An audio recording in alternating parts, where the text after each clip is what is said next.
पीली मिट्टी का पानी और गन्ना मिलकर सफेद चीनी पैदा कर सकते हैं। हाँ, आपने सही सुना। इसे ही पीली मिट्टी से चीनी बनाने की प्राचीन विधि कहा जाता है, जिसे दोहराना बहुत कठिन है। सबसे पहले आप पड़ोसी के खेत से पके हुए गन्ने ले आते हैं, फिर उन्हें गन्ना पेरने वाली चक्की में डालते हैं। पुराने समय में यह चक्की अक्सर गधे से चलती थी। गधे के लगातार घूमने से गन्ने से गंदला गन्ने का रस निकलता है। इसके बाद आप इस गन्ने के रस को एक बड़े कड़ाहे में डालकर उबालते हैं। उबालते समय इसमें घास लकड़ी की राख का पानी मिलाया जाता है। इसका काम गन्ने के रस की हल्की अम्लीयता को संतुलित करना और अशुद्धियों को जल्दी जमा होने में मदद करना है। कई घंटों तक उबालने के बाद अशुद्धियां नीचे बैठ जाती हैं। फिर कपड़े या मलमल से उन्हें छानकर अलग कर दिया जाता है। इसके बाद साफ रस को फिर से कड़ाही में डालकर लगातार हिलाते हुए उबाला जाता है, जब तक कि वह गाढ़े शरबत में न बदल जाए। अब इस गाढ़े सिरप को सांचे में डाल दिया जाता है। ठंडा होने पर यह गुड़ बन जाता है, लेकिन इस समय गुड़ में अभी भी काफी अशुद्धियां होती हैं और स्वाद भी उतना अच्छा नहीं होता। इसलिए गुड़ को फिर से कड़ाही में डालकर गर्म किया जाता है,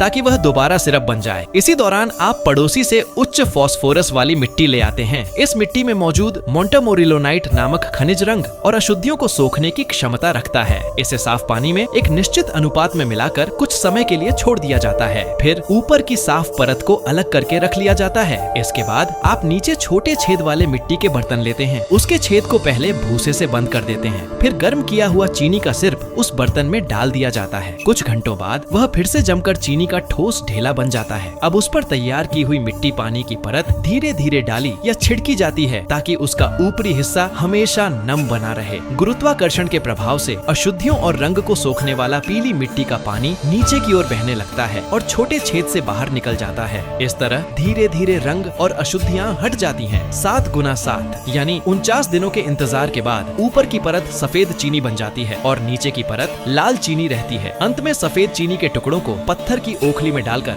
बार बार पीसा जाता है, जब तक कि मनचाहे दानेदार आकार की चीनी न मिल जाए। फिर इसे चीनी मिट्टी के बर्तन में सुरक्षित रख दिया जाता है और इस तरह बधाई हो, आपने प्राचीन विधि से सफेद चीनी बना ली।